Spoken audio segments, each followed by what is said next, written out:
Olá, boa noite, seja muito bem-vindo ao Estúdio Oeste, que começa a partir de agora aqui, direto da sede da Revista Oeste em São Paulo. Hoje é dia 19 de janeiro, quinta-feira, nosso encontro semanal para debater os principais assuntos da semana e apresentar para você em primeira mão os destaques da edição da Revista Oeste, que está saindo do forno, já está quase pronta para você que é nosso assinante, sempre às sextas-feiras pela manhã, conteúdo exclusivo com o nosso time de colunistas e também reportagens exclusivas. E aí fica o meu convite desde já, tem aí um QR Code no cantinho da sua tela, o cantinho direito, você aponta o celular e um passo a passo muito simples, você vem aqui e pode apoiar o nosso jornalismo independente. Lembrando que a Revista Oeste não aceita recursos públicos, nem de partidos políticos, nem de governos nenhum. E que ao assinar a Revista Oeste, você também está apoiando os nossos conteúdos em vídeo. O nosso Estúdio Oeste,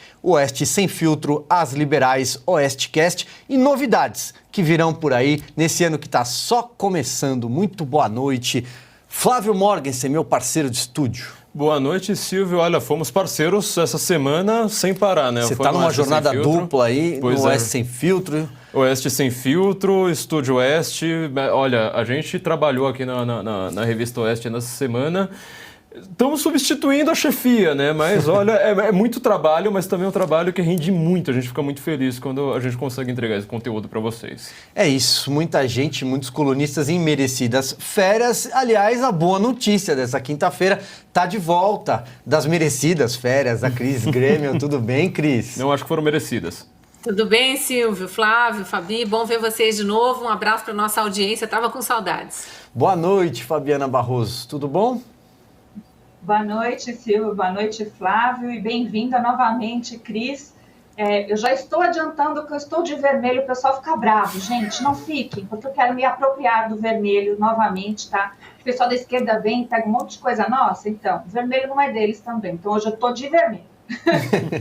É isso aí. E olha só, a gente está aqui ao vivo no Rumble. Eu lembro vocês que a Revista Oeste sofreu uma sanção no nosso canal no YouTube, mas a gente não para. Nosso jornalismo é livre, é independente. Então estamos aqui nessa nova plataforma Rumble. Para quem ainda não conhece, você também pode chegar até essa transmissão pelo site da Revista Oeste. Tem ali uma tarja ao vivo. Você clica e também acaba aqui, desembarcando aqui com a gente nessa noite de quinta-feira. E também peço a sua inscrição nesse novo canal. A gente pede sempre a inscrição no canal no YouTube, agora vamos pedir a inscrição aqui no Rumble. É muito importante levar a nossa mensagem para cada vez mais e mais pessoas nesses dias tão sombrios quando o assunto é liberdade neste país. Olha só. Bom, gente, queria começar mostrando a capa. Ficou pronta um pouquinho mais cedo e tem a ver com o momento que a gente vive no Brasil. Vamos colocar aí na sua tela. José Roberto Guzzo assina essa capa. A vida continua. Com 3 semanas de governo Lula, o conjunto da obra é de terra arrasada e a construção diária de um futuro sem esperança. Só que construir desastres pode ser mais complicado do que se pensa. E aí, posso trazer aqui um pouco do que o Guzzo escreveu nessa capa. O PT montou, vamos dizer assim, vamos usar esse verbo, um ministério monstruoso. Em alguns momentos lembra uma colônia penal na esplanada dos ministérios. Tem alguns ministros que têm condenações nas costas, para citar, por exemplo, o ministro Valdez Góes, condenado no STJ. Tem a ministra do Turismo, Daniela do Vaguinho, que começou com uma relação com um miliciano, no segundo dia eram 2, no terceiro eram 3, ao final da semana já era uma milícia inteira e a cada dia aparece mais uma denúncia. Ou seja, tudo isso não tem como dar certo. Assim como não tem como dar certo mandar para o Fórum Econômico Mundial em Davos, na Suíça, que talvez tenha sido pensado para ser um fórum de debate de ampliação da corrente internacional comercial, talvez um aperto de mãos entre líderes em conflito, investimento privado, agenda bilateral com grandes CEOs, estrelas do mundo corporativo, mas não. Virou um fórum da ciência progressista de gente com responsabilidade social ou um grupo de seres humanos seletos que querem salvar o planeta, nas palavras do ex-senador democrata John Kerry. Bom, aí o Brasil mandou Marina Silva e Fernando Haddad. Cada governo dá o que tem, né, meu caro Flávio Morgenstern? E a gente vai mostrar muitas imagens aqui. Boa noite, mais uma vez. Olha, o Fórum Econômico Mundial, ele foi entendido, né, pós-Guerra Fria, como encontro aí, exatamente disso que você está citando, ou seja, seria uma espécie de um fórum para você promover a democracia liberal através de acordos comerciais e a democracia liberal crescendo, ou seja, chegando até a China, chegando até aquelas economias que vinham se abrindo e com isso acreditava-se que iriam abrir também o seu regime político. O que aconteceu recentemente, vamos supor mais ou menos ali, a partir da década de 80, comecinho da década de 80, foi uma mudança gigantesca, ou seja, nós temos agora uma oligarquia que acha que vai mandar no mundo porque eles perceberam que as suas empresas, elas são basicamente maiores do que os próprios países, né, que representam ali alguns dos PIBs. Então você para pensar, se antes uma empresa estava lá concorrendo no livre mercado, estava tendo que oferecer o seu melhor serviço para ser aquela empresa mais recompensada pelos clientes, agora, muito pelo contrário, ela chega e fala assim, olha, eu quero que o governo apresente aqui um passaporte e só as pessoas que consumiram o meu produto aqui é que vão ter algum direito. Agora, a própria tecnologia, ela fica tão complexa, né, como foi visto nas palestras ali do Klaus Schwab, principalmente a partir de 2017, as próprias palestras do Bill Gates e vários outros, que eles querem, na verdade, mandar no mundo. E aí a coisa fica mais grave ainda quando países que são emergentes, ou seja,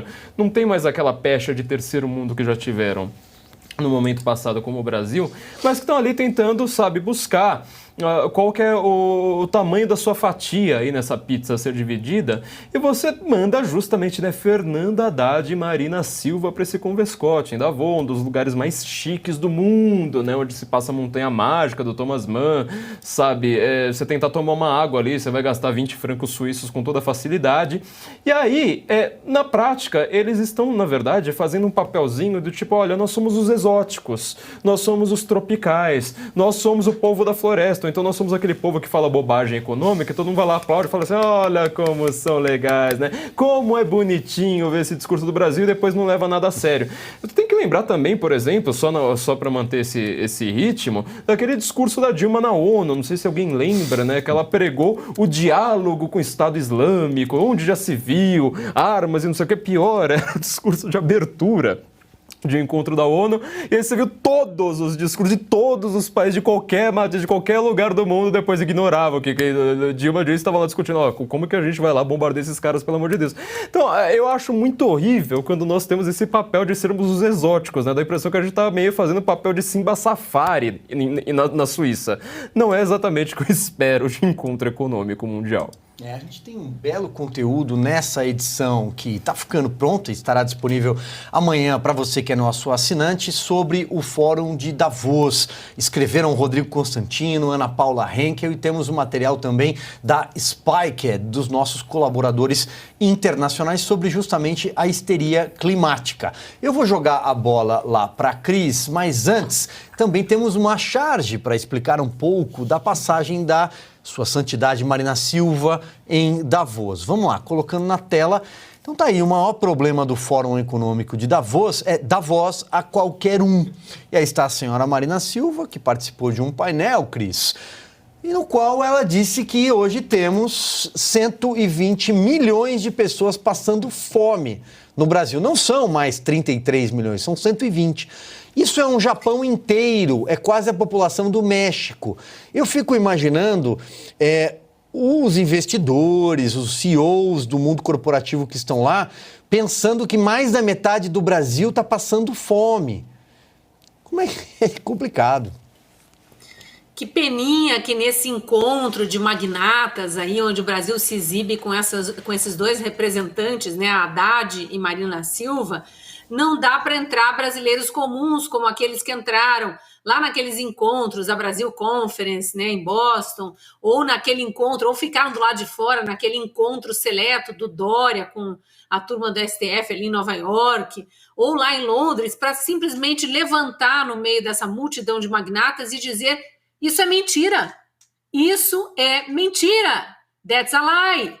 né? A gente precisa dizer isso para o mundo, mas eu acho que os próprios representantes de grandes empresas ou empresários mesmo, representantes de outros países que estavam lá, devem ter ficado com o mesmo pensamento de Jaime Lerner. Eu lembrei agora há pouco no Estúdio Oeste, o pessoal também tinha lembrado ontem no programa, no Oeste Sem Filtro, o pessoal ontem no Oeste Sem Filtro também lembrou, quando Lula foi a Paris, décadas atrás, mentir sobre crianças de rua, disse que havia 25 milhões de crianças de rua no Brasil, e o então prefeito aqui de Curitiba, que depois foi governador também do Paraná, que era um político e um arquiteto e urbanista respeitadíssimo no mundo inteiro, Jaime Lerner, teria alertado e dito: Lula, não é possível falar um número desse se houvesse 25 milhões de crianças de rua no Brasil, a gente estaria tropeçando em meninos de rua, isso não existe. Então, dona Marina Silva, não leve toda a plateia de Davos como idiotas úteis, igual essa militância que bajula vocês aqui no Brasil. Lá eles sabem que é impossível uma economia como a brasileira, que vem chamando a atenção do mundo por causa dos feitos do governo Bolsonaro e de Paulo Guedes, o mundo inteiro olhou para cá. Eles sabem muito bem que nós não temos mais da metade da população passando fome. Aliás, nem aqueles 33 milhões que vocês tentaram empurrar para a mídia internacional através de estudos fake feitos por ONGs muito questionáveis, ONGs esquerdistas bancadas pelos magnatas que estão aí com vocês em Davos, né, os Jorge Soros da vida. Então, de mentira em mentira, vocês pensam que avançam sobre as consciências? Não. A população está bem atenta e hoje em dia a informação é bastante pulverizada e a mentira tem perna curta, mais curta do que em outros tempos, quando o povo não tinha acesso a essa informação e não escolhia aonde se informar. Era obrigado a engolir as mentiras que eram jogadas por poucos meios de comunicação. Então, a Fabi vai comentar, mas antes, a produção já tem no ponto o vídeo da Marina para a gente exibir a fala, porque hoje em dia a gente tem que mostrar, né? Vamos lá. O mundo é desigual. No meu país tem 120 milhões de pessoas que estão passando fome. Nós tínhamos saído do mapa da fome e agora temos 33 milhões de pessoas que estão vivendo com menos de $1 por dia. A sustentabilidade não é só econômica, não é só ambiental, ela é também social. Cadê as agências de checagem? Vai daí, Fabi. Tá sem áudio. Fabi, desculpa. Agora sim. Bom, várias coisas aí em relação ao Fórum de Davos e as falas da Marina. Primeiro que ela fala o país que eu moro, dá a impressão que ela não fala o Brasil, né? Dá a impressão mesmo que ela está se referindo a uma comunidade bem remota, causa bastante estranheza. Mas eu acho também que a gente passou uma vergonha muito bem passada, né, no recibo de vergonha alheia, mas existe a preocupação de que o Fórum Econômico Mundial deste ano não está com o glamour que já esteve no passado. Isso não porque nós tivemos que mandar nossos representantes aí, esquerdistas globalistas com pautas esquisitas e falando mentiras, mas justamente porque muitos empresários já enxergam o Fórum Econômico Mundial como algo secundário, que realmente chega a ser até petulante eles tentarem organizar algo internacionalmente com essas pautas suprapartidárias. Então, estão perdendo o brilho. Até eu lembro de um tweet comentado aqui do Elon Musk, que disse mesmo esses aspectos aí que eu estou falando, esse olhar meio por fora, que ele resolveu não ir, embora tenha sido convidado. Então, a gente vê as posturas bem diferentes de quem vai lá para fora para participar desse fórum com todas as restrições que tem e conseguir uma ajuda ao Brasil necessária. Aqui dá para pegar o exemplo do governador de São Paulo, Tarcísio de Freitas, que foi lá e fez esse trabalho, né? Então, de parceria, de essas coisas bivalentes aí que nós temos, o Brasil tem algo a oferecer e não ficar choramingando, como fez Marina Silva, dizendo que, coitadinho de nós precisamos muito da sua ajuda financeira, porque tem muitas pessoas passando fome no Brasil. Realmente existe, mas jamais, né, esse número que chega a ser, dá vergonha de ouvir. Então, essas são as minhas considerações em relação à fala dela. Exatamente. Silvio. Oi. Deixa eu acrescentar, porque enquanto a Fabi falava, eu estava dando uma navegada aqui pela internet, e uma das notícias que tem repercutido aí essa semana também, é que o Paulo Pimenta está ameaçando, né, que quem publicar notícias equivocadas, muito entre aspas, né, notícias equivocadas sobre o governo Lula será responsabilizado. Será que eles não vão responsabilizar a própria ministra deles que está divulgando notícias equivocadas lá fora? Exatamente. Diga, Flávio. Aproveitando que estamos falando desta pessoa, né, Celsa, você não tem uma história envolvendo uma garagem, este personagem maravilhoso? Tô falando sobre o cenário do personagem. Já até contei essa história, né? Mas é importante lembrar quando o Paulo Pimenta está preocupado com notícias falsas. Pois bem, o ano era de 2005, o Congresso tinha 2 CPIs investigando o mensalão, a CPI oficial dos Correios e a CPI Série B, que era chamada de CPI do mensalão. E o PT instalou Paulo Pimenta como vice-presidente dessa CPI. Pois bem, um belo dia, Paulo Pimenta foi flagrado pelo deputado Júlio Redecker, que faleceu depois no acidente do voo da TAM aqui em Congonhas. Ele era do PSDB, o PSDB era antagonista na época do PT, e ele foi flagrado na garagem do Senado, escondido dentro de um carro com Marcos Valério. Foi buscar um papel que era uma lista fake de suposta, né, tucanos que teriam alguma relação. Ele estava tentando achar um mensalão mineiro da época do governo Eduardo Azeredo. E aí, pego ali, né, naquela situação, no dia seguinte, ele tentou se explicar, se enrolou, teve que sair da comissão, deixou o posto, a cadeira que ocupava na comissão. Então, Paulo Pimenta, né? Não vamos nem falar aqui da lista de apelidos, de listas de propina da época da Lava Jato, né? Não vamos nem... Só essa cena da garagem já diz muito sobre Paulo Pimenta. Queria só aproveitar, vocês que estão acompanhando, podem participar também pelo chat. Eu sempre dou uma espiada aqui. A Cris também está sempre de olho nos comentários. Então, vocês podem mandar perguntas, podem participar e compartilhem essa transmissão. Muita gente ainda não sabe que todo o conteúdo e audiovisual da Revista Oeste está disponível agora no Rumble, depois que o YouTube impôs mais uma censura à Revista Oeste. E muita gente deve se perguntar, mas por quê a Revista Oeste foi censurada? Pois a gente também não sabe. O YouTube não informa.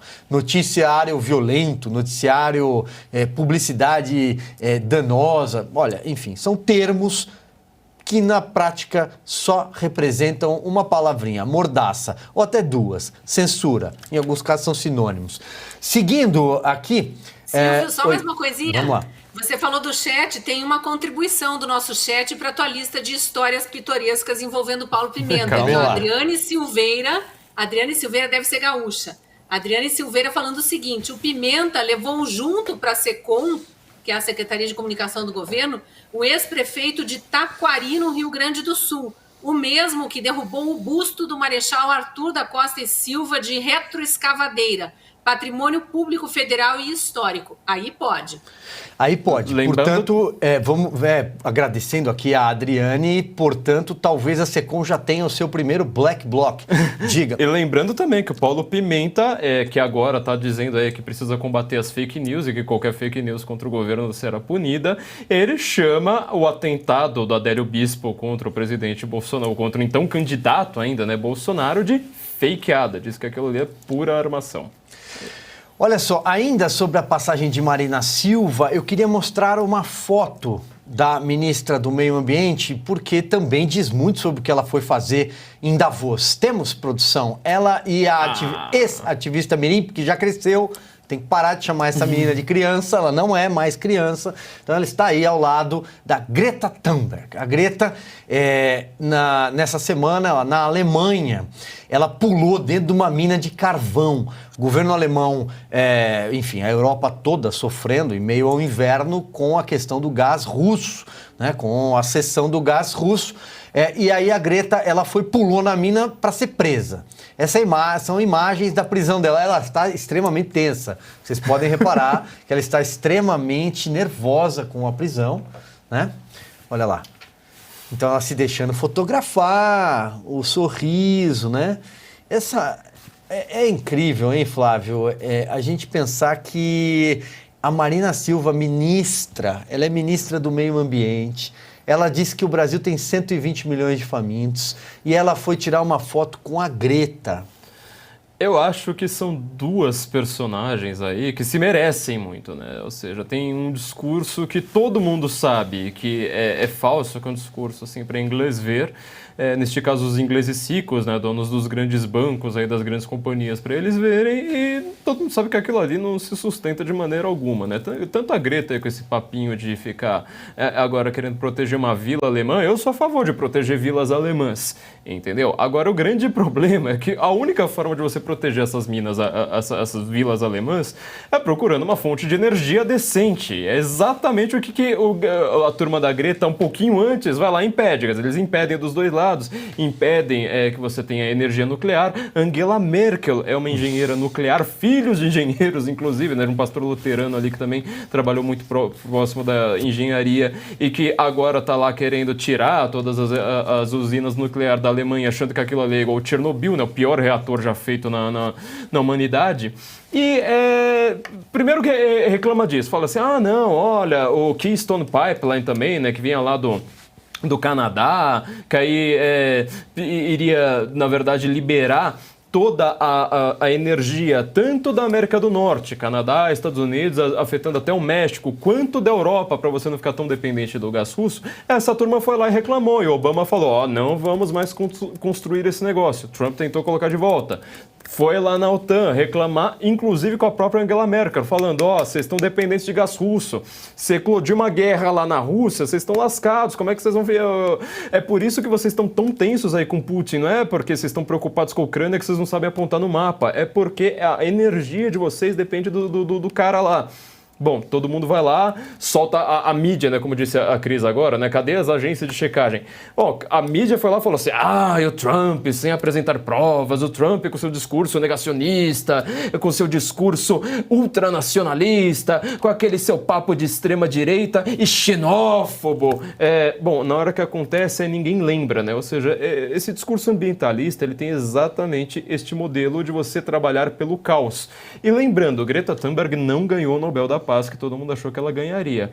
Ela está precisando ser presa, ou seja, está precisando de uma encenação, está precisando de todo esse joguinho de cena agora, para então, vá lá, os ricaços também dão um Nobelzinho da Paz para Greta, igualzinho ao Gore, sabe? A gente está aqui há mais de 10 anos do documentário do Al Gore, né? O único ser humano a ganhar Nobel e Oscar no mesmo ano, inclusive.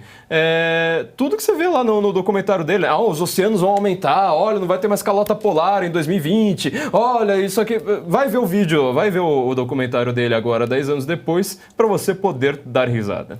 Exatamente. E olha só, já aqui, inclusive manifestações do nosso chat, né? O Fernando Silva falou, será que a Marina tem licença para mentir lá fora? Ocorre que, bom, o próprio Fernando sabe que a gente está num momento hoje no Brasil e no mundo em que há duas réguas, né?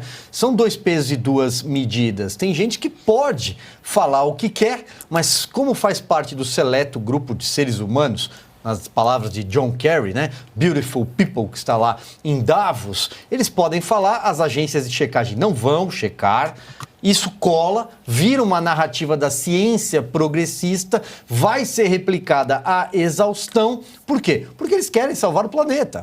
É isso, Fernando. Infelizmente é isso. Aqui na Revista Oeste nós escrevemos A Mentira de Marina Silva. Tem um artigo primoroso de José Roberto Guzzo, foi publicado aqui na nossa edição, sobre a mentira climática.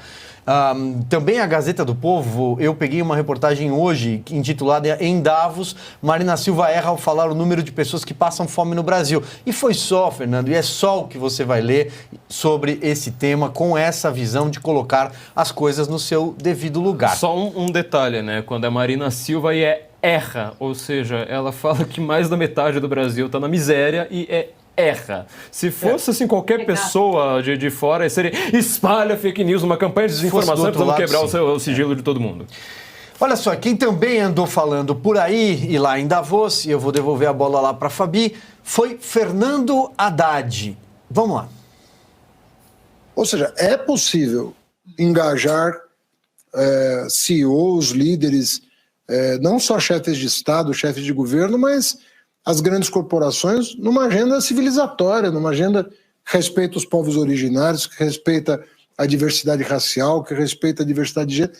Enfim, eu acho que é uma agenda que, até como consumidores, nós temos condição de pressionar. No Brasil, em função do engajamento de algumas empresas com o governo extremista que foi derrotado, muita gente deixou de consumir os produtos dessas empresas no Brasil. Eu sou um que não consumo sem prestar atenção de quem que eu estou adquirindo o produto. Eu não compro nem um palito de fósforo de uma empresa que não tenha compromissos com essas questões. Que papelão, que papelão. Esse senhor é o ministro da Fazenda do Brasil.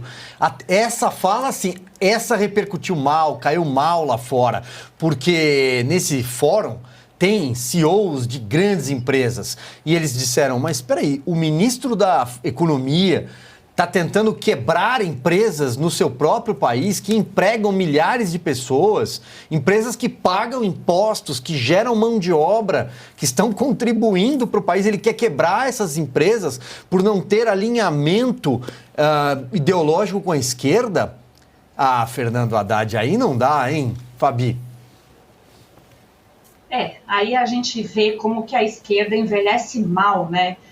Realmente é um discurso de proletariado, né, tentando jogar. Que vergonha passar isso, é uma grandíssima vergonha. E a grande sorte é que o Banco Central aqui no Brasil, ele é independente. Aliás, o Lula também já emendou uma fala atacando bem esse ponto, porque se não fosse independente, depois dessa declaração dele, né, de ódio, nada pacifista, e ainda falando isso lá fora, dando zero comprometimento com a pauta que é, né, Fórum Econômico, então a economia, né, que está sendo colocada em voga ali. Se a gente não tivesse o Banco Central independente, o dólar teria já batido uns 6, 7 reais facilmente. Então, a capa, novamente, aqui da Revista Oeste, né, dizendo, e essa sensação de terra arrasada, nós estamos mesmo. O Brasil está caminhando ladeira abaixo, porque essas declarações não são somente declarações. A gente sabe que o Haddad, ele representa exatamente a figura, ele é um poste, né? Então, é exatamente o que o Lula pensa. Então, como se o Lula estivesse replicando, né, se multiplicando através das falas do Haddad. Mas a incompetência foi tão absurda, e é tão absurdo ele dizer essa questão aí, e se a direita tenta fazer o mesmo aqui no Brasil, ainda de forma legítima, é comparado ao nazismo. E aí eu vou jogar a bola até para o Flávio, porque ele gosta bastante de falar que o nazismo é de esquerda, não é mesmo, Flávio? A grande questão aí do que o Haddad está falando é que ele tem uma campanha de boicote estatal. Os únicos boicotes estatais que eu conheço a empresas aconteceram num totalitarismo, e não foi o soviético, né? Porque lá você simplesmente nacionalizou tudo e pronto. O grande modelo do fascismo é um modelo de uma república sindical, na qual os sindicatos, eles mandam na economia exatamente dessa forma. E aí você olha lá e fala assim, olha essa empresa aqui, ó, o dono ali, ele tem uma religião ali com uma estrelinha e tal, não compre dela. Foi exatamente o que aconteceu na Alemanha a partir da década de 20, antes mesmo dos nazistas subirem ao poder, e deu no que deu. Eu acho extremamente perigoso que esses governos que adoram ficar falando de fascismo pra lá, fascismo pra cá, você é fascista, discorda de você, você já é fascista. Na prática, quando você vai ver o que eles defendem, e você vai ver o que os fascistas lá, de verdade, defendiam, é a mesma coisa. Do fascismo, a única coisa que eles não gostam é do nome.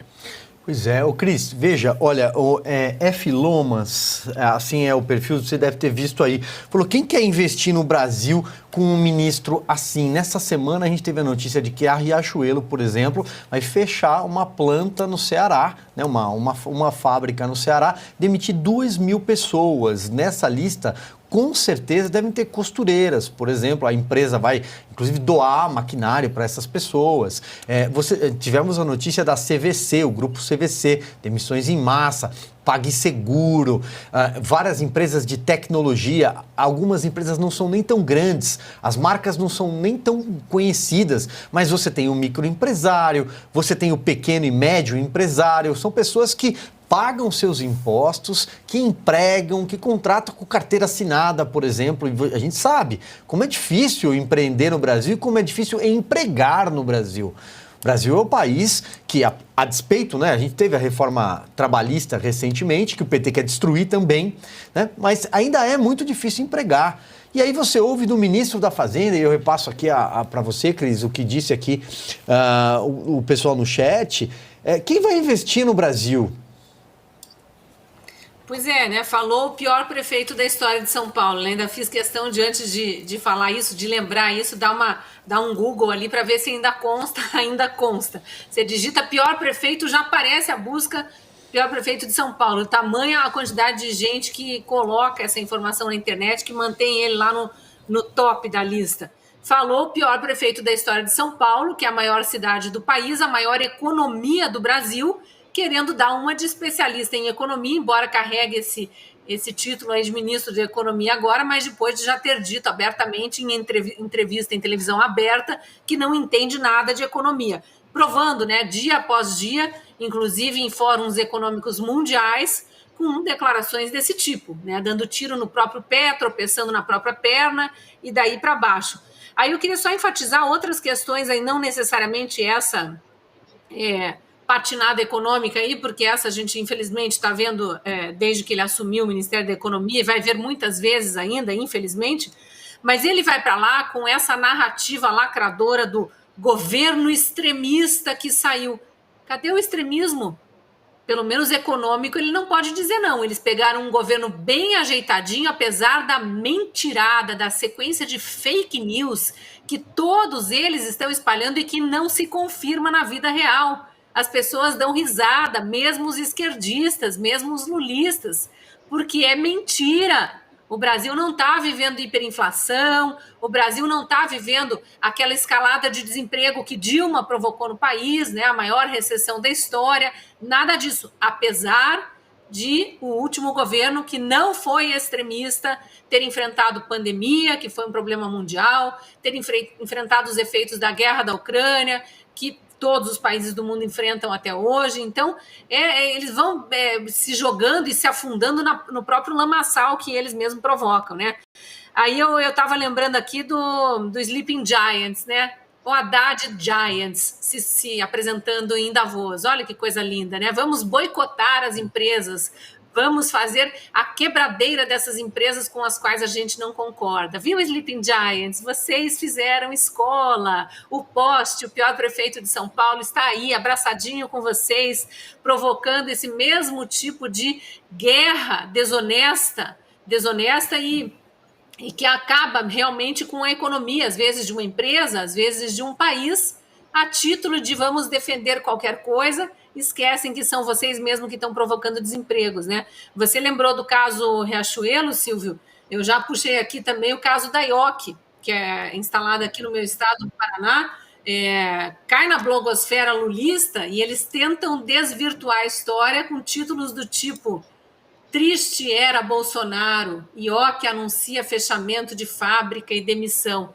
Não, queridos blogueiros da imprensa marrom, lulista, esquerdista, golpista, terrorista. Não, queridos, não é a era Bolsonaro que está provocando fechamento de empresas. No caso da IOC, especificamente, eu sei que há uma explicação da própria empresa dizendo que eles vinham num remanejamento e tal, mas é claro que nenhum empresário que veja o terreno livre para investir, grandes expectativas para a economia, vai sair de um país assim de uma hora para outra. A IOC está fechando a fábrica, demitindo cerca de 750 pessoas, são 750 famílias, mais 750, né?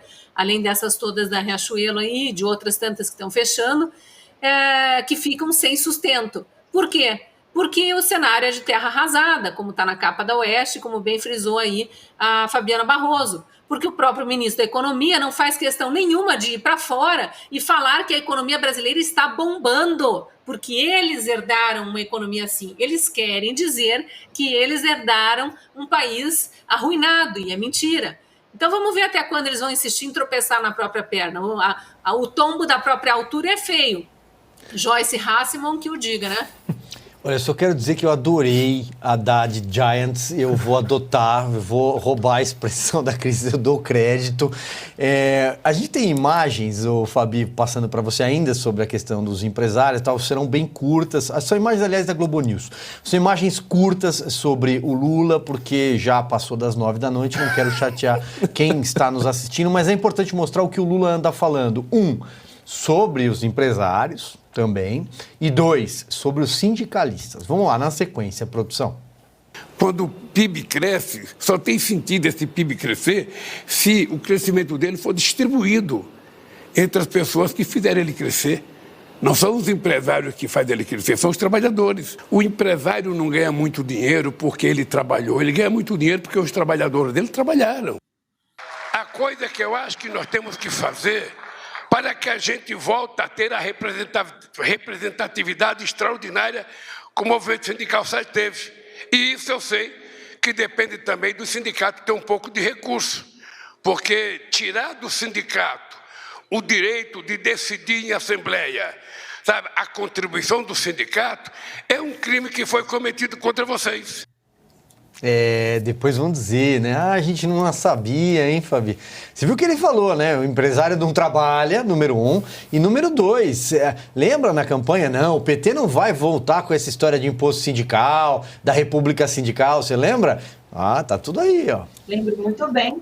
E já tem uma coisa até para dar uma agregada, porque essas falas dele a gente não precisa nem comentar nem traduzir, né? O ódio que ele tem mesmo pelo empresariado e essa pregação. Mas a gente já vê umas movimentações, por exemplo, de querer tirar atividade, ser comparada a atividade de pessoas que trabalham com aplicativo análogo à escravidão, né? Isso disse um dos ministros aí também do governo Lula. E isso tem uma grande preocupação, porque dessa forma, quando tentarem dizer que é preciso fazer uma nova reforma trabalhista, é que vão tentar colocar o nome, o imposto sindical com outro nome, muito provavelmente. Então, ele está falando tudo isso, nos causa, com todo respeito, mais asco, né, porque é muito fora da realidade, mas é preciso lembrar que isso tem um objetivo de pavimentar essa via, aí que também foi falado na campanha dele, que ele gostaria, né, de fazer uma reforma trabalhista. Na verdade, ele não disse isso, ele disse que ele ia simplesmente anular. Aí ele lembrou que precisa do Congresso Nacional, que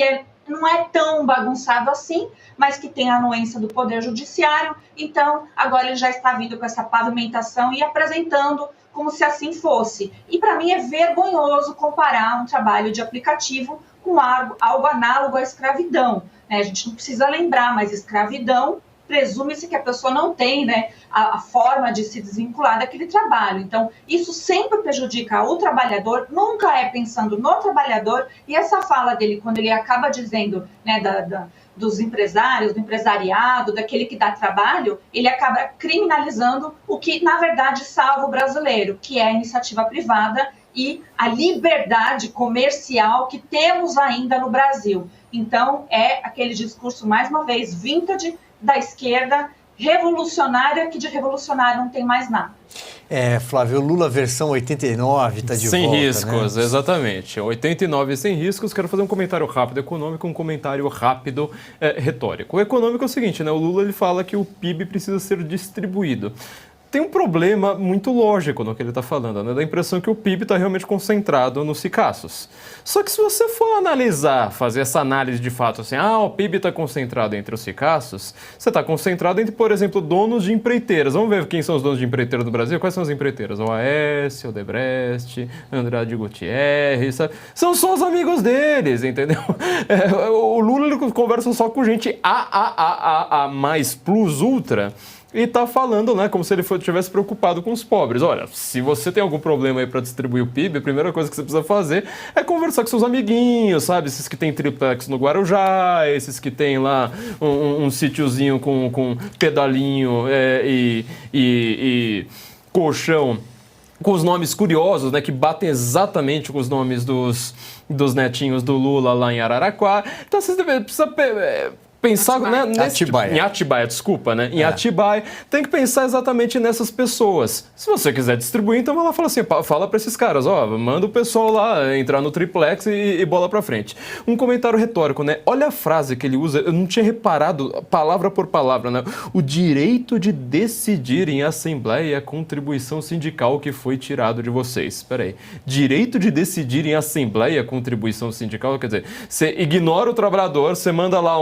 a companheirada boletada lá no sindicato falando assim, eu estou representando todos os trabalhadores do Brasil, e de fato, né, esse direito deles decidirem em nome de quem não tem voz nenhuma ali dentro foi tirado dessa companheirada. Mas eu não quero nenhum sindicato decidindo para mim. Agora, contribuição não é contribuição, é imposto. Isso é o tipo de eufemismo que a gente se acostuma demais a usar e não deveríamos nos acostumar. A gente deveria dizer o tempo todo, não é contribuição. E assim, decidir em assembleia quer dizer, você está ignorando realmente as pessoas e falando, olha, decidam entre vocês, danem-se os trabalhadores e digam que vocês é que são eles. Quando você fala de reforma, eu não... A minha tentação de lembrar do Extreme Makeover da Janja, né? Casa e decoração, a Fabi já riu ali, olha lá. Eu não resisto. Mas aí eu me lembro da dona Marisa Letícia, a Cris vai se lembrar, em 2004, ela fez uma estrela de flores do PT dentro do Alvorada, no Palácio, no Jardim, com vista aérea, né? Era possível ver. É aquilo, né? É chamar o Estado de seu, né? A gente tem repetido isso nos nossos programas, a forma como ele diz, eu vou dar o meu ministério do não sei quem para o companheiro cuidar, né? É dele, o Brasil é deles, não tem jeito. Olha só, um dos eixos... Silvio, não vamos nos espantar se surgir um jardim de flores em formato de CPX, qualquer coisa do estilo, porque a atual primeira-dama já usou boné, já andou marcando encontros com a comunidade. Aliás, aquele pessoal, né, que foi fotografado naquele evento de campanha lá no Complexo do Alemão, que apareceu do nada ali no meio das manifestações terroristas, né, verde e amarelas, inclusive alguns fotografados e sendo procurados aí. É tudo muito estranho. Eu queria só fazer um complementozinho que eu esqueci da fala do Haddad. Eu anotei aqui, defesa dos povos originários. Eu acho que ele pensou que ele estava falando pela Marina Silva e resolveu dar uma lacradinha, já que a Marina ali na salinha do lado estava tirando foto com a Greta Thunberg, né? Defesa dos povos originários. Olha que lindo o ministro da Economia falando isso quando a gente tem um cacique índio preso, que ninguém mais sabe que fim levou, que foi escondido dos olhos da imprensa internacional, que inclusive a pouca mídia nacional que quer saber não consegue informações, que conseguiu estranhamente uma advogada esquerdista que blinda ele de qualquer informação, nem a esposa não consegue informação. Então, defesa dos povos originários, Haddad, deixa de ser hipócrita, né? É demais para minha cabeça. Então, eu vou puxar desse fio para mandar para a Fabi, com outras reportagens desta edição também. Temos uma, como o autoritarismo do Lula, vamos dizer assim, já cerceou mais as liberdades individuais do brasileiro em 20 dias do que qualquer outro período, qualquer outro mandato presidencial desde a redemocratização. E principalmente, já que o assunto é o cacique preso, temos também uma reportagem sobre as prisões antidemocráticas que aconteceram em Brasília. Nossa reportagem conversou com uma série de advogados que representam pessoas que estão presas há mais de uma semana. Algumas ainda não sabem exatamente por que estão lá. Há relatos de celas para 8 pessoas e que o advogado teve a informação, se deparou com 18 pessoas, apesar de negativas da Secretaria de Administração Penitenciária, colchões e camas quebradas, mulheres que não tiveram acesso, por exemplo, a condições mínimas de saúde, de higiene, alimentação. Enfim, essas pessoas continuam nesses lugares, estão sendo algumas liberadas a conta-gotas. É algo absolutamente arbitrário e, para muitos, pelo menos para mim, eu não tenho memória disso, nem nos livros que remetem ao período do regime militar, Fabi. Olha, Silvia, essa situação é bem grave mesmo. Primeiro, as condições que essas pessoas foram presas, né? O devido processo legal passou longe e continua passando. Elas não foram avisadas, as que estavam no QG, elas foram remetidas para lá, todo mundo já sabe disso, tiveram sim aquela condição absurda, horrível no galpão da democracia, né, que eu chamei de galpão da democracia, e agora na verdade as 3 situações são horríveis. Situação de quem provavelmente já passou pela audiência de custódia, que também não foi no prazo, mas isso é um mero detalhe, né, mas passou pela audiência de custódia e resolveram então reverter, né, converter a prisão que estava lá para a prisão monitorada com tornozeleira eletrônica e demais. Isso está, até a denúncia de um dos nossos amigos que está lá como advogado, está preocupado porque estão soltando essas pessoas na madrugada, na Papuda, e essas pessoas às vezes estão sem condição até psicológica de enfrentar e conseguir pegar um ônibus e voltar para suas casas. Quando a gente lembra aqui que saidinhas de presos condenados tem um tratamento muito mais eficiente e melhor, né? Inclusive do pessoal de direitos humanos. E a segunda situação é que tem muitos que está sendo convertida a prisão em flagrante para preventiva. E aí os advogados estão entrando em desespero, porque muitos ali realmente nem participaram e mesmo assim estão tendo essas prisões convertidas. E por que eu digo desespero dos advogados? Porque os advogados não têm acesso aos autos, né? Existe um cadastramento específico, uma burocracia que dificulta, aí depois isso vai, o STF que concentrou tudo isso, e aquela situação que já está virando uma coisa absurda no Brasil, mas normal, né? E aí o silêncio, o grande silêncio de todos os juristas, tem muitos que já estão percebendo, inclusive da esquerda, mas o silêncio das autoridades de não observar, né, o que deveria em relação à individualização das condutas e punição, sim, dos devidos culpados, mas pelos crimes que eles cometeram e não por terrorismo e outras coisas aí que também é replicado pelo grande consórcio. Então, quando eu vejo isso, é uma sensação de impotência, por mais sabedora da lei que eu seja, e uma sensação que o Brasil está, de fato, colapsando com o silêncio de diversas autoridades que têm o dever de ir lá e ajudar essas pessoas até essa situação ficar esclarecida. E a questão de superlotação é verídica, e é verídico também que o ministro Gilmar Mendes soltou, né, algumas presas que estavam já em regime semiaberto para dar espaço, então, às famosas terroristas, né? Então, é, assim, degradante a condição humana que nós estamos chegando no Brasil, a relativização desses valores. Vamos continuar daí, sempre só a gente faz questão de frisar em todos os nossos programas que nós não coadunamos, não concordamos, não apoiamos nem respaldamos nenhum tipo de depredação de patrimônio público, privado, de vandalismo, nada, nem protestos que degeneram em qualquer tipo de ações violentas. Isso é sempre importante frisar, mas é claro, como a Fabi muito bem trouxe aqui, que tem muita gente ali que não sabe, não teve a individualização de conduta, não sabe por que está lá. E terrorismo, gente, e aí, Cris, continuo com você.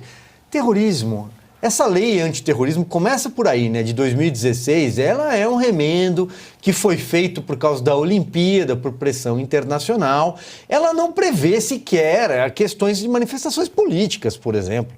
E terrorismo é outra coisa. A gente sabe que terrorismo é outra coisa.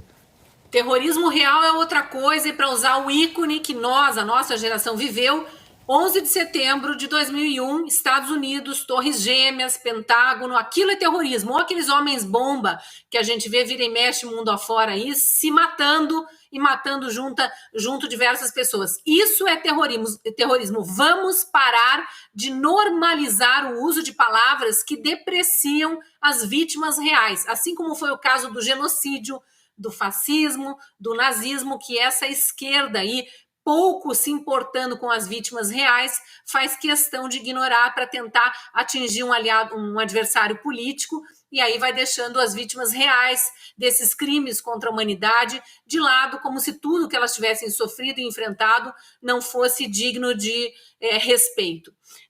Você falou aí, nós repudiamos vandalismo, repudiamos depredação, repudiamos também os atentados, os reais atentados contra a democracia, contra o Estado de Direito, contra a dignidade da pessoa humana, contra o devido processo legal, o trânsito em julgado, o direito de defesa. Nada disso está sendo respeitado contra essas pessoas que foram presas no dia seguinte das manifestações. Eu não estou falando de um ou outro que foram pegos em flagrante lá dentro, com barra de metal na mão, quebrando o vidro e quebrando móveis, ou até tentando destruir obras de arte. Esses foram presos em flagrante, é diferente. Olha, Silvia, eu entrevistei hoje para a Gazeta do Povo, até recomendo depois, quem tiver interesse em ter mais detalhes, procurar lá a entrevista que eu fiz. Um advogado, aliás, muito obrigado, que foi a Fabi que me indicou esse advogado, Cláudio Caivano. Ele está defendendo 15 dos 1.263 presos, não na esplanada dos ministérios, não com a boca na botija, dentro do Congresso, do STF ou do Planalto, quebrando móveis e depredando vidraças. Não, foram presos enquanto estavam pacificamente em frente ao QG. Foram presos pela polícia do Exército, mas eles não foram presos com todos os sinais de que estavam presos. Eles foram enganados, eles foram induzidos a erro. Eles simplesmente foram convencidos pela polícia do Exército, a mando do ministro Alexandre de Moraes, no dia seguinte das arruaças lá na esplanada. Eles foram convencidos, desmontem suas barracas, juntem suas coisas, não está mais seguro ficar aqui, nós vamos levar vocês para um local seguro. Isso me disse o doutor Cláudio Caivano, conforme o que ele ouviu das 15 vítimas que ele está atendendo. E o que mais? Entraram dentro de ônibus, homens, mulheres, crianças, jovens ali recém-entrados na vida adulta, 18, 19, 20 e poucos anos, vários, e muitos, mas muitos mesmo, idosos, que eles passaram a chamar lá no galpão da democracia de 60 a mais. Muitos mesmo, a maioria está ali na faixa dos 40 para cima, mas tinha muita gente com mais de 60 anos. Essas pessoas, a grande maioria, não é arruaceiro, não é vândalo, não é black bloc, esquerdista radical infiltrado, não é nada disso.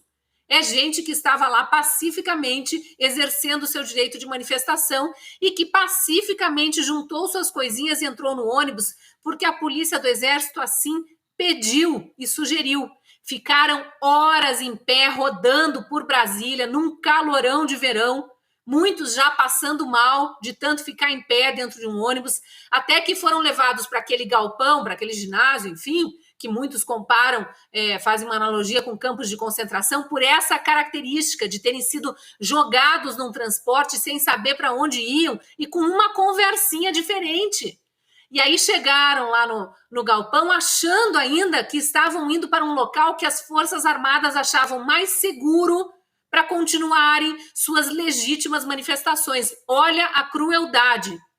E essa esquerdalha, idiota útil, sem saber do que está falando, acusando essas pessoas de terrorista ou de vândalos, depredadores, por favor, é uma desumanidade sem fim. E aí, óbvio, só para terminar aqui, porque tem muitos detalhes que esse advogado conta, além de todos esses absurdos de não saberem por que estavam sendo presos, até hoje não sabem do que foram acusados, enfim, ficaram sem direito à defesa, sem direito à comida, sem direito a descanso, sem nenhuma dignidade ali, e sem a visita de nenhum representante de ONGs de direitos humanos. Olha que lindo. Por que será, né? Agora, o amor venceu. O amor venceu. A gente vai ter que lembrar isso sempre. O Flávio, desse período sombrio você estudou muito, ao contrário desse período que a Cris falava, né? Ao contrário de muita gente na imprensa que está replicando as seguintes manchetes.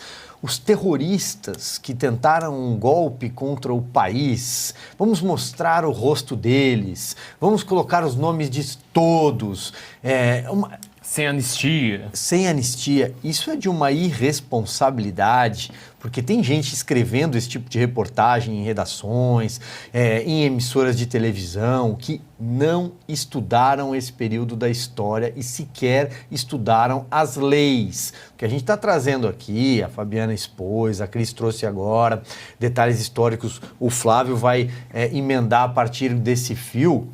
Vocês não fizeram essa lição de casa. Exatamente, e este estudar a história, ele tem uma importância anexa e muito grande, que é o seguinte: tudo aquilo que a gente entende por lei, pelo nosso edifício jurídico, pelas nossas instituições tão defendidas pela mídia, assim por diante, tudo isso dependeu de eventos históricos que levaram a essas instituições. A coisa mais comum do mundo é que uma instituição, ainda mais no Estado moderno, ela venha em resposta a alguma outra coisa, ou seja, uma ameaça, algum problema. As grandes constituições, elas foram escritas depois de guerras, depois de conflitos coloniais, depois de, algum grande cataclismo. Por exemplo, a Carta Magna, né? A Magna Carta, aliás, britânica, ela existe por conta de um rei que não era muito bom. Então, por conta disso, você vai lá, o obriga a assinar um documento. 3 itens deles são válidos até hoje no país de Gales, né? Um documento de 1100 e pouco. no qual você disse, olha, agora o rei não vai mais governar sozinho. Se ele quiser decretar guerra, alguma coisa, ele vai ter que chamar lá os nobres também para deliberarem juntos. Assim por diante. Então, o que a gente está vendo é que há muitas pessoas dentro da burocracia do Estado brasileiro e também muitos ativistas, muitas pessoas assim que têm uma noção muito maior do que os tiozinhos, sabe? Aquele pessoal simples, né? Você vê nas imagens, são pessoas geralmente muito simples. Você olha e fala assim, cara, mas eu nunca atravessaria a rua se cruzasse com essas pessoas de noite, elas não oferecem perigo nenhum. Ao contrário de burocratas que falam, olha, eu quero aumentar o meu poder, eu quero agora colocar os meus braços em cima de mais setores da sociedade, eu quero uma lei mais tirânica para instaurar a censura. Como que eu faço isso?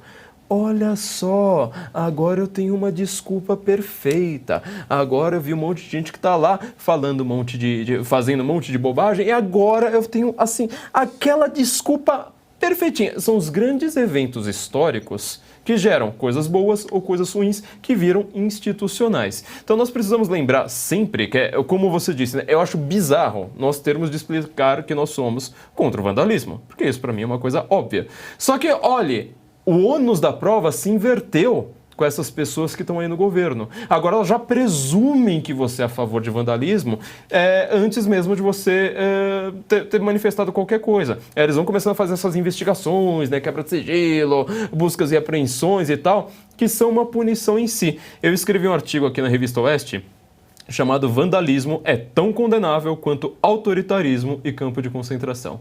Nós precisamos, de fato, né? Eu escrevi um livro de 560 páginas justamente contra esse tipo de manifestação aberta, sem pauta. E olha, o governo era Dilma Rousseff, não vai dizer que eu estava defendendo a Dilma Rousseff, que aí vai ter briga. Agora, nós precisamos ter em mente que a resposta a um evento que aconteceu ali simplesmente no dia 8 de janeiro, essa resposta ela vai perdurar por anos, talvez décadas no Brasil. É dessa resposta das autoridades que eu tenho medo. Todos nós. Olha só, Cris, vamos responder aqui para a Raquel Ando, no nosso chat. Ela vem falando sobre uma CPI, né? Ela fala, o Randolph não está pedindo a CPI, o Renan Calheiros também não, o PT não está querendo uma CPI. Né? Pois é, estranho. Justamente os CPI lovers não querem uma CPI. Por que será? Né? Aí a gente se lembra o seguinte, eles queriam sim a CPI, viu, Raquel? No primeiro, o Randolph correu atrás de assinatura. Todos os dias o Randolph pensa em qual CPI ele quer abrir. O Renan já acompanha, dá uma entrevista ao consórcio de imprensa, fala que é muito importante investigar, cumprir o papel de fiscalização. O Renan, tudo bem, mas não vamos estender aqui, não temos nem tempo para isso. Só que o que acontece? Começaram a surgir informações, o senador Marcos Duval levantou informações, o Estadão, o Jornal Estado de São Paulo, trouxe uma manchete dizendo que a ABIN tinha notificado quase 50 órgãos do governo do risco de que manifestações numerosas, né, com grande massa de pessoas acontecessem e degenerassem em depredação e vandalismo. Depois vieram deputado Sanderson, que entrevistamos aqui ao longo da semana. Tem outros deputados falando, mostrando que talvez uma CPI seria, sim, importante, porque tem várias faces, tem vários eventos a serem investigados. E aí, rapidamente, Zeca Dirceu, minha cara Cris, apareceu, líder do PT, dizendo não, CPI não. E o Lula falou a mesma coisa nessa entrevista para a Globo News. O Randolph acho que cansou de saltitar, sabe? Saltitou demais, e agora resolveu dar uma paradinha. Mas foi bom você citar todos esses nomes aí, Silvio, porque essa manobra de Zeca Dirceu, de Lula, agora anti-CPI, o próprio Randolph, nessa baixada de bola, tem sim a ver com a investida contrária.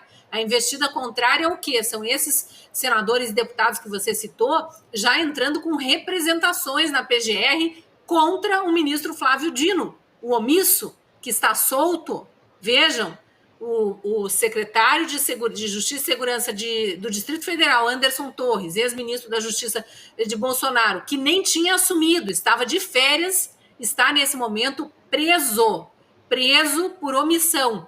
E o ministro da Justiça, prevaricador, conforme estão acusando aí senadores e deputados, com provas já, eles entraram com representações da PGR apresentando provas, trocas de mensagens, essa história da ABIN ter avisado os órgãos, tentativas de falar com o ministro e ele se fingindo de morto, imagens dele dentro do palácio, né, naquele domingo, fazendo o que no domingo, olhando de longe a paisagem e fazendo nada.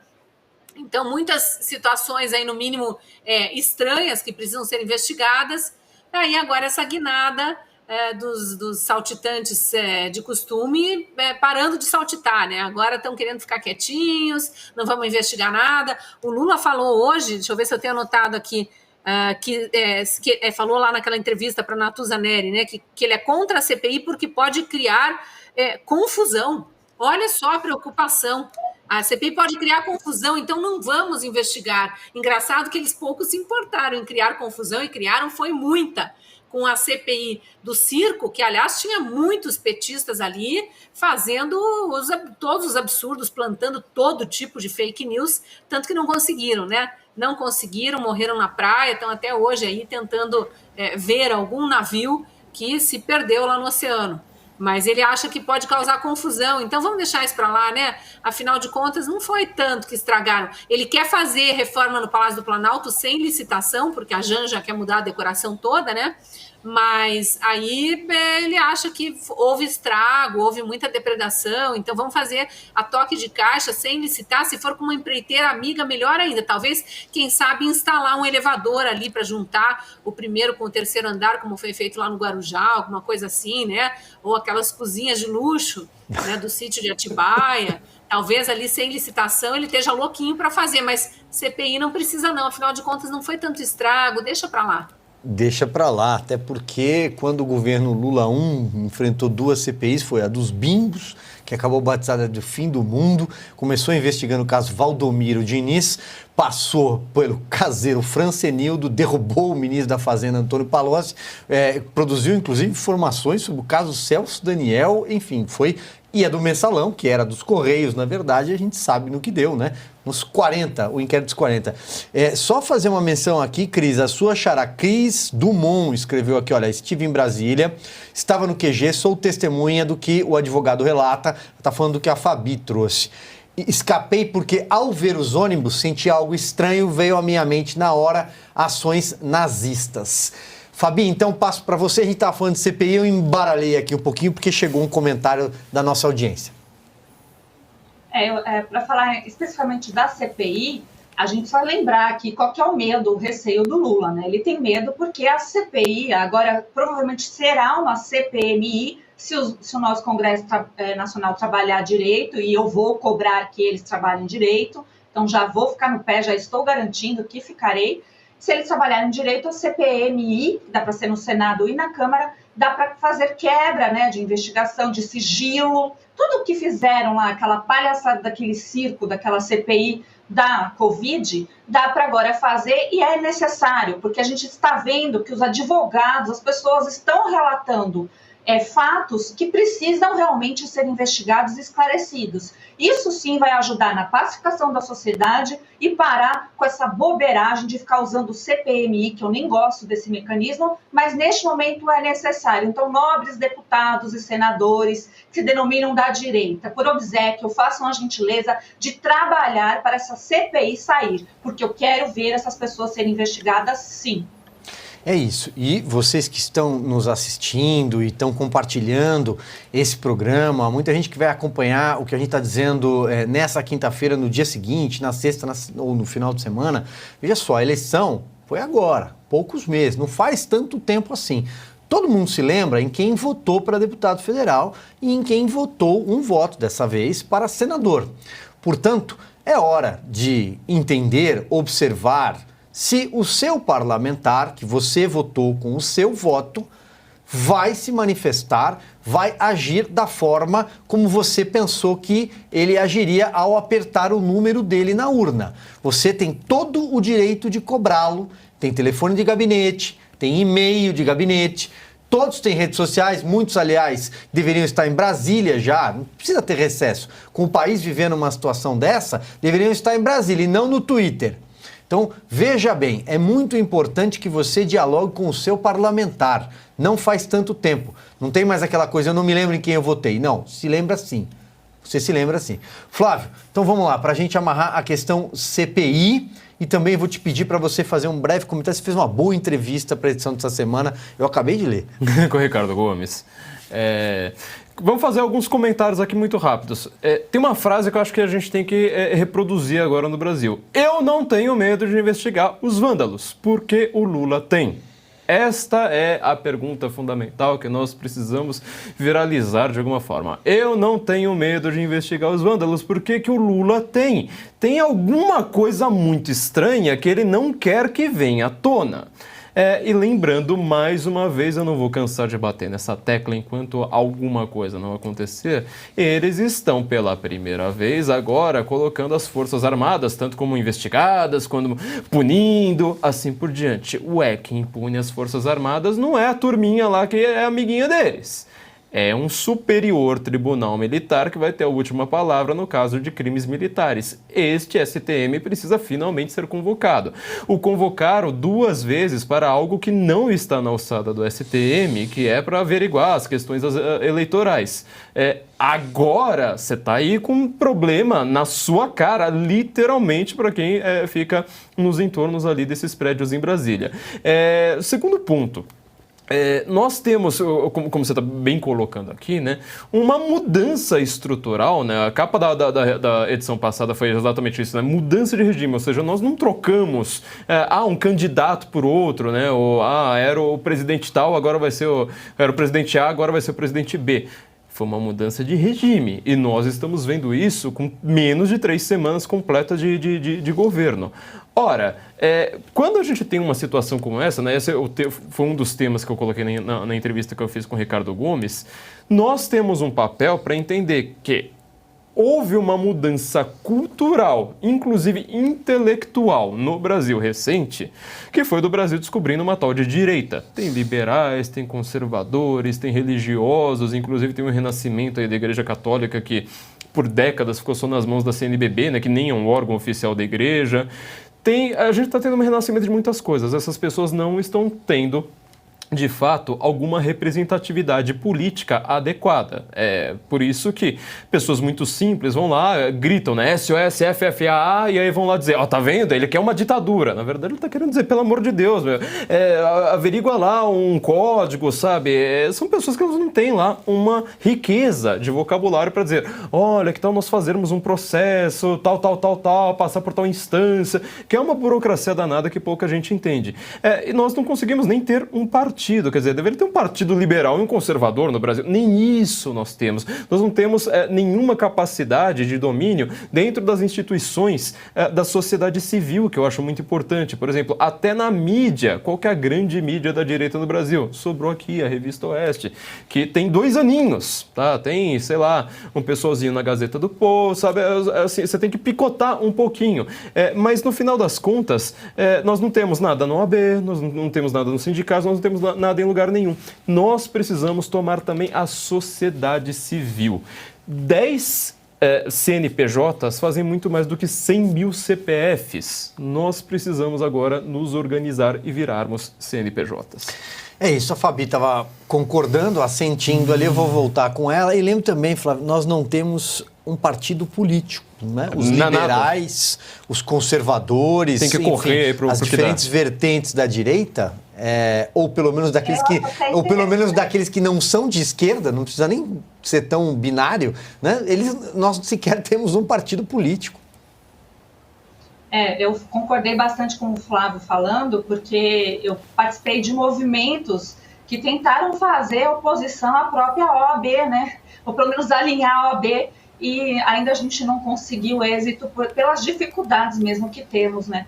Aí a gente vê a pior dificuldade nos partidos políticos. Eu concordo que devemos ter um partido político da direita conservadora, porque isso não é falado. Você vê que os grandes direitos e deveres aí é todinho feito por uma mídia que é a liberal e não extremamente conservadora, e nós temos, né, a representação conservador e faz muita falta. E a gente está vendo também que nesse vácuo de liderança política, eu acho até engraçado, mas vou dizer, né, que tem um pessoal que se diz da direita e está fazendo livezinho juntos, o pessoal lá do MBL. Então, gente, eu tenho que rir, porque, infelizmente, o pessoal não percebeu nada, né? Que para você fazer políticas tem que combinar com o povo. E a pauta desse pessoal está bem distante, mas bem distante das pautas importantes nesse momento para o Brasil. Então, fui concordando com tudo que o Flávio disse mesmo, porque é necessário. A gente precisa fazer toda essa organização para nos mantermos vivos como sociedade até, né? Porque o que nós temos é uma esquerda, uma diferenciação da esquerda um pouco mais do movimento fabiano lá, né? É isso que nós temos, e direita mesmo nós não temos, infelizmente. O Cris, para não dizer que não falei das flores aqui, ó, atendendo a nossa audiência, 2 assuntos que pipocaram das diferentes redes sociais. Primeiro, até a questão do aborto já está de volta, totalmente na contramão daquilo que foi vendido pela campanha do Lula na eleição, ou seja, eles voltam para a agenda original e a gente sabe muito bem o que eles pensam sobre isso, né? E outro foi numa das notícias da tarde de hoje, que a Cláudia Raia já conseguiu 5 milhões da Lei Rouanet, 20 dias de governo, e começou... a ministra falou que vai liberar R$1 bilhão. Tava até olhando aqui os trending topics do Twitter. Cláudia Raia é um deles, tá como assuntos do momento entretenimento. Olha que bonitinho, né? Como entretenimento, eles indicam que a gente leia sobre Cláudia Raia, mas as pessoas estão escrevendo sobre Cláudia Raia, não estão muito entretidas com o que aconteceu, não. Inclusive, vi gente dizendo que tinha, enfim, artistas melhores para aplicar tamanha quantia de investimento. Não que eu seja contra a Cláudia Raia, o trabalho dela, mas dizendo que a essa altura da vida ela já não deveria mais estar dançando, enquanto há dançarinas aí mais jovens precisando de apoio.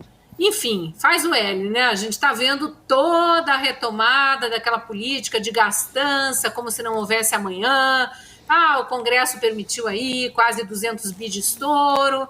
Dane-se, né? A gente falou agora há pouco que acho que foi você, né, Silvio, que citou que o dólar está sob controle graças ao Banco Central Independente, mas o Lula declarou hoje que Banco Central Independente é uma bobagem. Né? Entre as várias pérolas que ele conseguiu falar ali numa sequência ininterrupta para Natuza Neri, e lembrando que a Natuza Neri foi aquela jornalista que estava lá mediando o Brasil Conference junto com Tabata Amaral e Barroso no ano passado, né? Tabata perguntando, pelo amor de Deus, ministro, como nós salvamos a democracia? E ele dizendo, a gente precisa lutar juntos contra o inimigo. Então agora tá todo mundo, né? Ninguém larga a mão de ninguém, tá ali agora apoiando aí 1 milhão para Cláudia Raia, mais não sei quantos, enfim, tem bilhões aí sobrando no Brasil, né? Tem 120 milhões de brasileiros passando fome, mas tem bilhões escoando aí dos ralos do governo para todos os amiguinhos da corte. Enfim, eu prefiro falar sobre o outro tema, sabe? Que eu acho que defesa da vida é algo que a gente precisa falar sempre e escancarar essa hipocrisia. O TSE, durante a campanha eleitoral, proibiu o então presidente Bolsonaro, concorrendo à reeleição, de falar em seu programa político que Lula havia dito em sua campanha política que era a favor do aborto. Ele disse com todas as letras. Ele disse, inclusive, pérolas do tipo, se eu não quero ter filho, eu vou cuidar de não ter um filho, não tenho que ter vergonha. Eu cuidar de não ter um filho é assassinar meu filho. É fabricar o filho, como se também não houvesse amanhã, e como se não houvesse formas de se prevenir, né, sem preocupação nenhuma. E aí, como eu não quero ter um filho, eu vou cuidar de não ter um filho, não tenho que ter vergonha. E aí soltou aquele monte de falácias de direito reprodutivo da mulher, de saúde pública, aquela bobajada, esquecendo que é uma vida humana indefesa. Não é só o corpo da mulher que está em jogo, quem joga essa falácia está tentando enganar uma plateia idiotizada. Não é o corpo da mulher que está em jogo, são 2 corpos. Aquele corpo em formação não pertence só à mulher, embora estejam dentro do corpo da mulher, ele é 50% do pai, então o pai precisa ser ouvido também, mas eu acho que precisam ouvir a criança. Espera ela nascer e pergunta se ela quer viver ou não, porque esses aí que estão defendendo a morte, inclusive Lula, eles nasceram, né?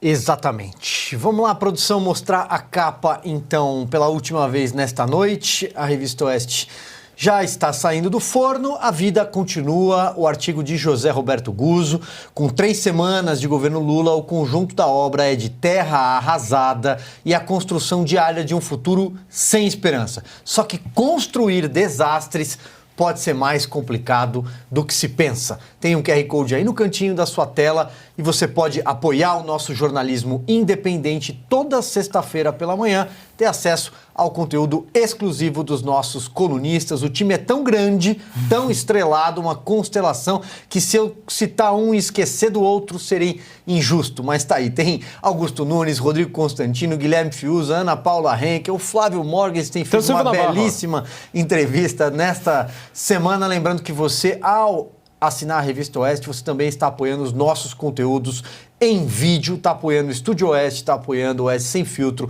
As Liberais, Oestecast e novidades que virão por aí em breve. Tá certo? Flávio, vamos nessa? Você trabalhou bastante hoje. Trabalhamos. Nossa, o Silvio, eu vou dar um spoiler aqui para nossa audiência. O Silvio, ele tá fazendo o papel de 3 pessoas aqui. Tinha editor para a revista, editor para o site, editor para os programas. O Silvio pegou todos os papéis dele aqui, tá agora, ele tá um pouco cansado, mas a gente tá fazendo um trabalho muito legal aqui e é sempre uma honra muito legal, muito grande para nós terminar o dia falando, olha, nós entregamos o que nós precisamos para a audiência. Estou fazendo o que gosto, cercado de pessoas que gostam de trabalhar. Boa noite, Fabi Barroso. Pronto, consegui. Boa noite, Silvia, no microfone. Boa noite, Silvio, boa noite, Flávio, boa noite, Cris, boa noite a todos que estiveram conosco. E eu também até resumo com a sua frase, viu, Silvio? É muito bom fazer o que a gente gosta e realmente esse programa aqui, a gente tem liberdade para falar, de pensar. E, Cris, fique mais de férias também, porque você voltou afiadíssima na ironia. Eu adoro ironia. Então, obrigada aí pela participação. Obrigada, pessoal. É isso. Lembrando que a Fabi e a Cris também participam de outros programas. A gente vai cobrindo umas férias dos outros. O importante é que a gente não arreda o pé. Boa noite, Cris. Boa noite. Tô aqui, embora não seja desse programa, tô aqui representando o Fiuza, que é o mestre da ironia. Na verdade, o Fiuza é o mestre do sarcasmo, né? Mas o Fiuza agora tá curtindo merecidas férias também. A gente precisa descansar um pouquinho, porque, como eu dizia em off aqui, divido agora com a nossa audiência, não é fácil viver o apocalipse. Estamos todos vivendo o apocalipse e trabalhando muito. Eu sei que cada um na sua esfera, junto da sua família, muitos tendo desgosto, né, de terem que conviver com filhos doutrinados, perceber tardiamente o que aconteceu, o que foi feito com as mentes deles nas escolas, mas nunca é tarde. A gente tem tempo para indicar leituras, para conversar e vamos seguir em frente, né? O cenário de terra arrasada está aí na nossa frente, mas a gente sabe que é possível. Agora a gente viu como é ser governado durante 4 anos sem notícia de corrupção.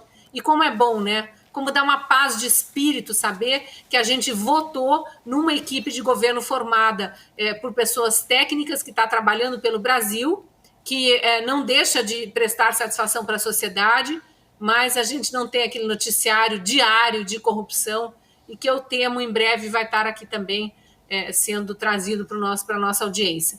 Boa noite, Fabi, Silvio, Flávio e todos que nos assistiram, muito obrigado pela audiência. Deixem um like aí e se inscrevam no canal. Só para um último recado aqui, né? Falando em like e se inscrever no canal, a plataforma Rumble, ela exige um cadastro com um e-mail. Então, por favor, a gente precisa muito do seu like, que você possa comentar aqui no chat ao vivo. E é muito bom que nós estejamos numa plataforma agora que a gente não fica tão dependente assim dessas plataformas que são controladas por políticos, burocratas, lobistas, assim por diante. Então, se inscreva aqui no Rumble, dá o seu like, que eu acho que até os americanos lá vão ficar bastante surpresos com quantos brasileiros estão chegando no Rumble através da Revista Oeste. Muito bem, e muito boa noite a você que nos acompanhou até essa hora, que vai pegar no batente amanhã cedo, que trabalha duro, que paga seus impostos, que deseja um Brasil livre de corrupção, um Brasil com um olhar para frente e não um Brasil que está voltando 20 anos na história. Fiquem com Deus. Amanhã tem mais. Tchau, tchau.